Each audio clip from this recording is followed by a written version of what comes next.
नमस्कार दोस्तों, मैं देवेश शुक्ला आप सभी का स्वागत करता हूं आपके अपने यूट्यूब चैनल पर। मेरे प्यारे दोस्त, आज हम चर्चा करने वाले हैं एमए सेकंड सेमेस्टर के गृह विज्ञान के ऊपर। ठीक है, किसके ऊपर चर्चा करने वाले हैं? तो एमए सेकंड सेमेस्टर गृह विज्ञान के ऊपर चर्चा करने वाले हैं। इसके हम पेपर नंबर 1 के बारे में बात करेंगे। ठीक है, प्रथम प्रश्न पत्र के बारे में बात करेंगे, जिसका नाम है प्रारंभिक बाल्यावस्था में देखभाल और शिक्षा। ये आपके पेपर नंबर 1 का नाम है। तो आप जिस किसी भी यूनिवर्सिटी से एमए कर रहे हों, अगर आपका होम साइंस सब्जेक्ट है तो आपको क्या करना है, वहाँ का सिलेबस उठा के ज़रूर चेक कर लेना है कि क्या आपके पेपर नंबर 1 का नाम प्रारंभिक बाल्यावस्था में देखभाल और शिक्षा है या नहीं है। है तो अच्छी बात है, धड़ल्ले के साथ तैयारी कीजिए। अगर नहीं है तो ज़रूर चेक कर लीजिए कहीं पेपर नंबर 2, पेपर नंबर 3 या पेपर नंबर 4 का नाम तो नहीं है। ठीक है? होगा कुछ नहीं, जब आप पेपर देने जाएँगे, आप सोचेंगे कि सर ने पेपर नंबर 1 की तैयारी बहुत बेहतरीन तरीके से करवा रखी है। और जब वहाँ पर एग्ज़ाम हॉल में आप बैठेंगे, आपके सामने प्रश्न पत्र आएगा और जब आप प्रश्न पत्र में प्रश्न को पढ़ेंगे, देखेंगे, तो आपके पैरों तले ज़मीन खिसक जाएगी, क्योंकि वहाँ पर मेरे बताए हुए एक भी प्रश्न देखने को आपको नहीं मिलेंगे। क्यों नहीं देखने को मिलेंगे? क्योंकि सर बार-बार बोल रहे थे कि भैया एक काम करो, सिलेबस ज़रूर चेक कर लेना, लेकिन आपने तो चेक किया नहीं था। तो ये आपको ज़रूर चेक कर लेना है। ठीक है? चलिए बात करते हैं, इसमें हम कुछ क्वेश्चंस के बारे में बात करेंगे जो टॉप क्वेश्चंस हो सकते हैं एग्जाम एग्जाम के दृष्टिकोण से। ठीक है, तो उनके ऊपर हम चर्चा करने वाले हैं। ये आज आपकी पहली क्लास है। अगर आपको ये वीडियो पसंद आए तो आपको कमेंट सेक्शन में ज़रूर बता देना है, सर इसकी दूसरी क्लास लेकर के आओ जल्दी से, तो उसकी भी क्लासेस स्टार्ट करवा दी जाएंगी। ठीक है, चलिए एक एक क्वेश्चंस के बारे में हम चर्चा करते हैं, देखते हैं कि प्रश्न क्या पूछ रहा है और उनका जवाब हमें कैसे देना है। छोटे छोटे क्वेश्चंस हैं। पहला प्रश्न पूछ रहा है ई डबल सी ई का फुल फॉर्म बताइए। तो मेरे प्यारे दोस्त, ई डबल सी ई का फुल फॉर्म होता है early childhood care and education, जो आपके पेपर का नाम है। ठीक है, क्या है? प्रारंभिक बाल अवस्था देखभाल और शिक्षा। ये ई डबल सी ई का फुल फॉर्म होता है। इसी को हिंदी में हम प्रारंभिक बाल अवस्था देखभाल और शिक्षा कहते हैं और अंग्रेजी में early childhood care and education कहते हैं। ये आपको यहाँ पर ध्यान में रखना है। ठीक है, चलिए दूसरा क्वेश्चन पूछ रहा है कि राष्ट्रीय शिक्षा नीति एनईपी 2020 के बारे में बताना है, जो आपकी आई थी। ठीक है, राष्ट्रीय नेशनल एजुकेशन पॉलिसी।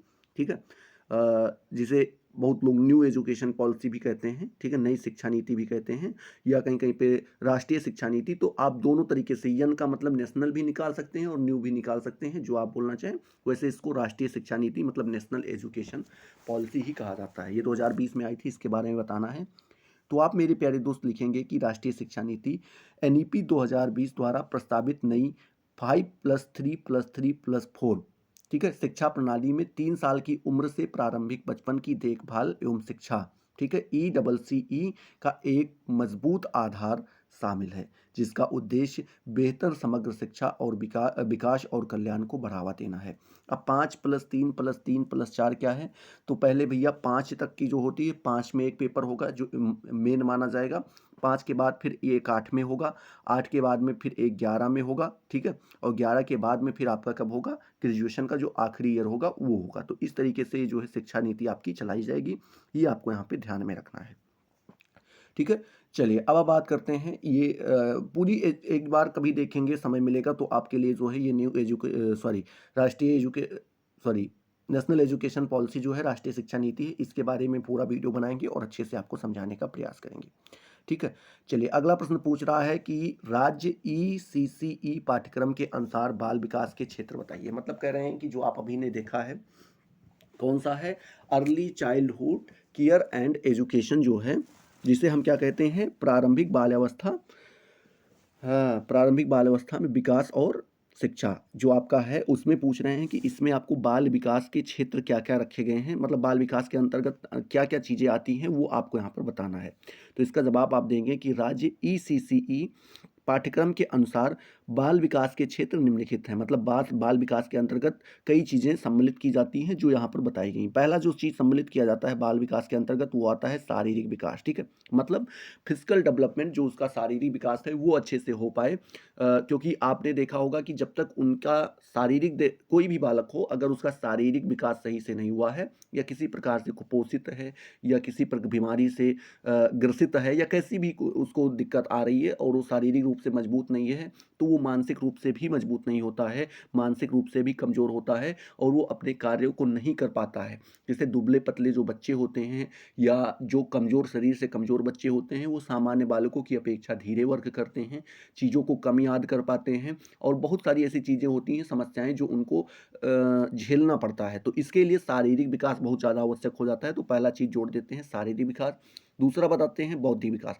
जैसे ही आपका शारीरिक विकास हो जाएगा, बौद्धिक विकास ऑटोमेटिक होता रहेगा क्योंकि ये सारी चीज़ें सीख के ऊपर डिपेंड करती हैं, एक तरीके से आप समझ लीजिए। जैसे कि बालक जैसे-जैसे धीरे-धीरे समाज में जाएगा, अपने आस-पड़ोस में, अपने रिश्तेदार में या जो कोई भी स्कूल वो जॉइन करेगा जहाँ पर भी जिस स्कूल में अपना एडमिशन जहाँ पर उसका करवाया जाएगा, वहाँ पर जब जाएगा, तो धीरे-धीरे चीज़ों को वो महसूस करेगा, देखेगा, समझने का प्रयास करेगा। कुछ घटनाएँ उसके ऊपर घटित होंगी, कुछ उसके दोस्तों के ऊपर घटित होगी, कुछ दूसरों के ऊपर घटित होगी। तो वो सारी चीज़ों को देखकर वो धीरे-धीरे चीज़ों को सीखता रहेगा और नए-नए टास्क उसको मिलते रहने चाहिए, जिससे उसका बौद्धिक विकास भी हो जाए। तो पहला तो शारीरिक विकास हुआ, दूसरा आपका बौद्धिक विकास हो जाता है। तीसरा बताते हैं भाषा का विकास। मतलब उसको क्या बोलना है, उसे समझ में आना चाहिए। मतलब क्या बोल रहा है, किसके सामने क्या-क्या चीज़ें उसको अपने भाव को कैसे व्यक्त व्यक्त करना है, किसी के सामने अपने भाव को कैसे प्रस्तुत करना, उसके जो इमोशंस होते हैं, उसको कैसे बाहर लाना है, किन शब्दों के माध्यम से वो लाए, कौन-कौन से शब्द यूज़ करने चाहिए, किसके सामने कैसे बात करना चाहिए, ये भी उसको जानना बहुत आवश्यक हो जाता है। क्योंकि आप देखते होंगे 20-22 साल के बच्चे हो जाते हैं, 25 साल के बच्चे हो जाते हैं, उनको बोलने की तमीज़ नहीं होती है।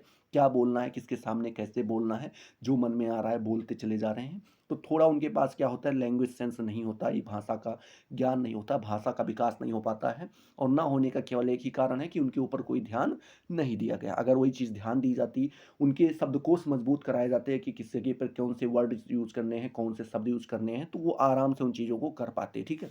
चलिए, चौथा जो चीज़ बताते हैं मेरे प्यारे दोस्त, किसके अंतर्गत ईसीई पाठ्यक्रम के अनुसार जो है बाल विकास का जो चौथा क्षेत्र आता है वो आता है सामाजिक एवं भावनात्मक विकास। मतलब कह रहे हैं कि बालक का सामाजिक मतलब सोशल डेवलपमेंट भी होना आवश्यक है।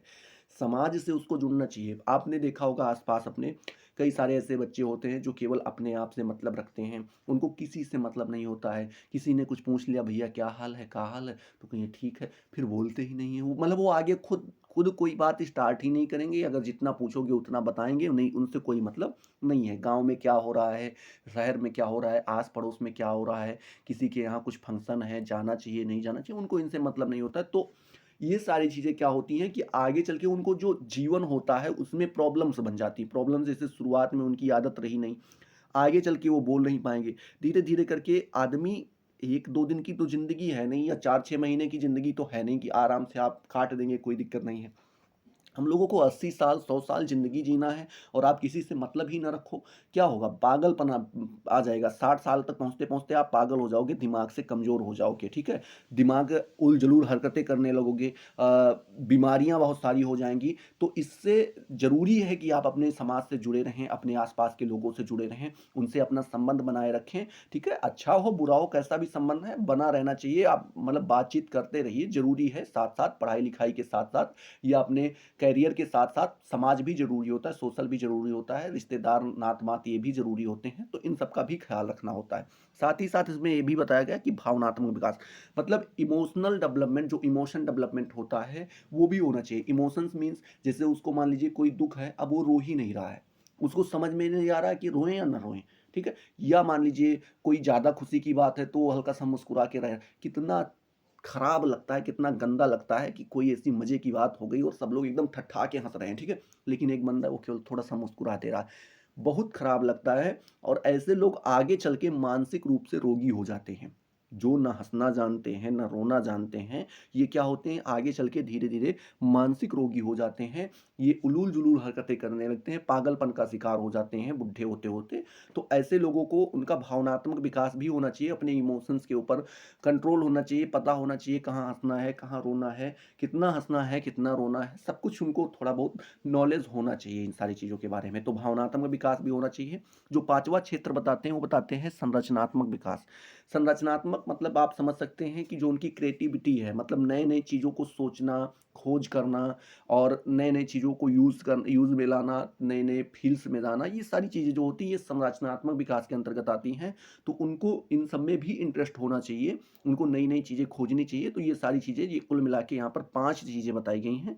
इन पाँचों चीज़ों को क्या होता है, ये पाँचों क्षेत्र जो हैं आपके बाल विकास के अंतर्गत ही आ जाते हैं, ठीक है? चलिए, आप लोग सोचते होंगे कि भैया ये बताओ, हम तो जानते थे कि बहुत आसान होता है, लेकिन इतनी सारी चीज़ें होती हैं। हाँ, चीज़ें सभी में बहुत कुछ होती हैं। अभी आपको ये हिंदी जो एक लैंग्वेज है, वो आपको बहुत आसान लगती होगी, लेकिन जब आप उसको पढ़ना शुरू करेंगे, तो कहेंगे भैया इसमें भी इतना था, हमें तो पता ही नहीं था, हमें लगता था यही हिंदी है। तो ये सारी चीज़ें होती हैं, तो चीज़ों को जब आप अच्छे से पढ़ेंगे, समझेंगे तभी जान पाएँगे। और अगर आपने पढ़ रखा होगा, कहीं पे सुन रखा होगा, तो आप अपने बच्चों के ऊपर ज़रूर अप्लाई करेंगे और उससे आपके बच्चों के ऊपर काफ़ी ज़्यादा इफ़ेक्ट पड़ेगा, प्रभाव पड़ेगा, ये सारी चीज़ें आपको देखने को मिलेंगी। चौथा प्रश्न यहीं पर पूछ रहा है, ईसीसीई की उम्र कितनी है? मतलब बोल रहे हैं कि जो आपका प्रारंभिक बाल्यावस्था में जो आपका आता है, क्या बोलते हैं? अरे प्रारंभिक बाल्यावस्था में क्या था नाम? Education and care, care and education था ना वो करके। Early early childhood care and education जो आपका था, उसकी एज कितनी मानी जाती है, मतलब कब से कब लेकर के मानी जाती है? तो बताते हैं जो प्रारंभिक वर्ष है, वो 0 से 8 वर्ष के बच्चों के जीवन काल में वृद्धि और विकास की सबसे असाधारण अवधि है, ठीक है? मतलब बोल रहे हैं कि जो बच्चा जब से जन्म लेता है, जब से अपने माँ की कोख से बाहर आता है, 0 से बता रहे हैं कि जब से वो आता है, और 8 साल के जब तक वो नहीं हो जाता है मेरे प्यारे दोस्त, बच्चे का जो जीवन काल होता है, वो वृद्धि और विकास, वृद्धि मीन्स होता है, तो ये वृद्धि और विकास 2 अलग चीज़ें हैं। पहला जो हम वृद्धि है, वृद्धि को समझने का प्रयास करते हैं। वृद्धि का तात्पर्य केवल शरीर से होता है। किससे होता है? शरीर से होता है। शारीरिक रूप से कोई बढ़ रहा है, शारीरिक रूप से कोई मोटा हो रहा है, जो परिवर्तन आपको दिखाई पड़ रहे हों, उनको हम वृद्धि कहेंगे। समझ पा रहे हो? जिन चीज़ों को हम छू सकते हैं, देख सकते हैं और बता सकते हैं, एक तरीके से आप कह सकते हैं, जिन चीज़ों को हम देख सकते हैं, और जो विकास होता है, इसको हम छू नहीं कर सकते हैं और ना देख सकते हैं। मीन्स आप समझिए, ये कोई बालक है, वो शारीरिक रूप से बड़ा होता जा रहा है, तो आपने देखा, अरे भैया पिछले साल आए थे तो तुम छोटे थे, अब इतने बड़े हो गए हो, इतने अच्छे खासे देखने में लग रहे हो, तो वो शारीरिक वृद्धि हुआ, तो वो वृद्धि होगा। बात करते हैं जब आदमी को आपने पहली बार भी देखा वैसे था, दूसरी बार भी देखा वैसे था, लेकिन उसके बात करने का तरीका अलग था, कार्य करने का तरीका अलग था, थोड़ा उसका बिहेवियर और अच्छा था, तो वो क्या हुआ है, उसका विकास हुआ है। विकास कैसा हुआ है? मानसिक विकास हो सकता है, शारीरिक विकास भी हो सकता है, शारीरिक विकास को ही वृद्धि कहते हैं। और ऐसी-ऐसी चीज़ें कई सारी होती हैं जो संवेगात्मक विकास हो सकता है, बहुत सारी ऐसी चीज़ें होती हैं, मानसिक विकास हो सकता है, तो ये सारी चीज़ें जो है विकास के अंतर्गत आती हैं, ठीक है? तो दोनों में फ़र्क होता है। तो ये बताते हैं कि जो 8 साल से 0 साल से लेकर के 8 साल के जो बच्चे का जीवन काल होता है, उसमें वृद्धि और विकास की सबसे असाधारण अवधि होती है। मतलब बोलते हैं इसमें वृद्धि और विकास दोनों असाधारण रूप से होता है। असाधारण मीन्स पता नहीं कितना होता है, कहीं ज़्यादा होता है, कहीं कम होता है, तो उस पे कोई कंट्रोल नहीं होता, इस तरीके से आप कह सकते हैं। सभी सीखने की नींव इन वर्षों के दौरान रखी जाती है। कोई भी चीज़ अगर आप उसको सिखाना चाहते हैं, तो ये 0 से 8 साल के बीच में आप आराम से उन चीज़ों को सिखा सकते हैं, ठीक है? चलिए, 5वें नंबर प्रश्न के बारे में बात करें, तो 5वां नंबर प्रश्न पूछ रहा है, अर्ली चाइल्डहुड एजुकेशन के बारे में आपको बताना है। अर्ली चाइल्डहुड एजुकेशन क्या है, यही आपको यहाँ पर बताना है। इसको समझने का प्रयास करेंगे थोड़ा-सा। क्या बताते हैं कि जो अर्ली चाइल्डहुड एजुकेशन है मेरे प्यारे दोस्त, इसमें बच्चे व्यवहारिक चीज़ों का अनुभव करना और सीखना शुरू करते हैं। मतलब बोलते बोलते हैं जो अर्ली चाइल्डहुड एजुकेशन होता है, इसमें जो कोई भी बालक है, जो बच्चा है, वो व्यवहारिक चीज़ों को अनुभव करना सीखता है। मैंने पहले भी आपको बताया है कि आदमी जो होते हैं, जो बालक होते हैं, वो 2 प्रकार के होते हैं। एक व्यवहारिक होते हैं, एक सैद्धांतिक होते हैं। व्यवहारिक लोग क्या होते हैं, कोई भी चीज़ हो 2 तरीके से ही चलती है, या तो व्यवहारिक या तो सैद्धांतिक। व्यवहारिक क्या होता है? व्यवहारिक मीन्स होता है कि जैसे आपसे किसी ने बताया कि भैया ऐसा है कि उसको मत टच करना, वहाँ पे टच करोगे तो आप क्या हो जाएँगे, आपको थोड़ी-सी जलन हो सकती है, या आपको रोका गया कि भैया वहाँ पर मत जाना, वहाँ पे थोड़ी बहुत प्रॉब्लम है, या आपको कोई भी चीज़ बताया गया, किसी चीज़ के लिए रोका गया, तो आप उन चीज़ों को मान नहीं रहे हैं जब तक आप उन चीज़ों को ट्राई नहीं कर लेते हैं, ठीक है? ये चीज़ें होती हैं, ये व्यवहारिक होती हैं, व्यवहारिक कहलाती हैं। एग्ज़ाम्पल के तौर पे बताया गया कि भैया सिगरेट मत पीना, नहीं तो दिक्कत दिक्कत आ जाएगी, धूम्रपान सेहत के लिए हानिकारक होता है, बताया गया। लेकिन आप क्या कर रहे हैं, नहीं मान रहे हैं। आपने पहले उसको ट्राई किया, फिर आपको लगा कि हाँ यार, इसमें तो धुआँ वगैरह जो है अंदर जाता है, फेफड़े में जाता है, इससे नुकसान हो सकता है, तो आपने उन चीज़ों को दोबारा नहीं पिया। तो आप क्या हुए, आप एक तरीके से, मैं केवल एग्ज़ाम्पल दे रहा हूँ, ऐसा कुछ ट्राई मत करना, ठीक है? तो ये एग्जाम्पल मैं आपको दे रहा हूँ, ये आपका क्या हो गया, व्यवहारिक हो गया। दूसरे आपके आ जाते हैं सैद्धांतिक। सैद्धांतिक लोग कौन होते हैं, वो बता गए थे, बाबा बताई गेरा सरसोईवा काटे, तो सरसोईवे काटे के दूसरा कुछ नहीं करना है। समझ रहे हो ना, कि जो दादाजी बोल गए थे बस वही करना है, दूसरा कुछ हम लोग नहीं करेंगे। तो वो लोग क्या होते हैं, सैद्धांतिक होते हैं। एक सिद्धांत होता है, उसी सिद्धांत के अकॉर्डिंग वो अपना वर्क करते हैं। मतलब अगर दादाजी ने रोक दिया कि 8 बजे के बाद घर से नहीं निकलना है, तो घर से नहीं निकलना है, कोई मैटर नहीं करता है। और जो व्यवहारिक लोग होते हैं उनको कोई फर्क नहीं पड़ता है, कोई कुछ भी कहे, वो जो समझ में आएगा, जो उनको महसूस होगा, वो वही करेंगे। ठीक है, तो इस प्रकार के होते हैं। तो वही बोल रहे हैं कि जब ये व्यवहारिक चीज़ों को क्या करता है, अनुभव करना सीखना शुरू कर देता है। मतलब जो उसके व्यवहार में चीज़ें आती हैं, जो करता है, जिन चीज़ों को वो देखता है, उन्हीं चीज़ों को वो क्या करता है, सीखने की कोशिश करता है। वही चीज़ें आपको यहाँ पर बता सकते हैं, बताते हैं। इस तकनीक को स्कैफोल्डिंग स्कैफोल्डिंग कहा जाता है। क्या कहा जाता है, स्कैफोल्डिंग कहते हैं। जो ये तकनीकी चीज़ें होती हैं, इनमें बच्चे के एक्शन से या उसके साथ हो रहे व्यवहार से सीखते हैं। मतलब बोल रहे हैं इसमें क्या होता है कि जो बालक के, बच्चे के साथ जो भी एक्शन हो रहा है, जो भी कार्य हो रहा है मेरे प्यारे दोस्त, या जो उसके साथ व्यवहार किया जा रहा है, उसी से वो सीखता है और ठीक उसी प्रकार से वो व्यवहार करना शुरू कर देता है। जैसे बच्चे थाली देखकर जान पाते हैं कि गोल आकार कैसा होता है। मतलब बोल रहे हैं कि जब बच्चा क्या होता है, थाली को जब वो देखता है, तो वो देख कर ये जानता है कि ये गोल आकार कैसा होता है। वो कोई चीज़ जब तक वो देखेगा नहीं, तब तक वो समझ नहीं पाएगा। पढ़ाते नहीं, का से कबूतर, खा से खरगोश, वो देखेगा तभी उन चीज़ों में वो इंटरेस्ट लेगा। आम का फल देखकर सीख पाते हैं कि यह आम है, वह आम है। मतलब कहने, जब आम का फल वो देखते हैं तभी वो चीज़ों को सीख पाते हैं। इसी शिक्षा पद्धति को अर्ली चाइल्डहुड एजुकेशन कहते हैं। ठीक है, तो इस प्रकार से आप बता सकते हैं। अर्ली चाइल्डहुड एजुकेशन मीन्स, आप 2 लाइन में अगर लिखना चाहें तो ये बता सकते हैं कि जब बच्चा किसी चीज़ को देखकर सीखने का प्रयास करता है या व्यवहारिक तरीके से चीज़ों को अनुभव करने का प्रयास करता है, तो वही आपका क्या कहलाता है, अर्ली चाइल्डहुड एजुकेशन कहलाता है। एग्जाम्पल आप ले सकते हैं कि बच्चों को जब पढ़ाया जाता है, तो उनको पढ़ाया जाता है A for apple, B for ball, तो वो साथ में बॉल लगाना ज़रूरी होता है, तभी उसका इंटरेस्ट बन पाता है और तभी वो चीज़ों को सीख पाता है और वस्तुओं को पहचानना शुरू करता है। ठीक है, तो इस प्रकार से आप इसके बारे में बता सकते हैं।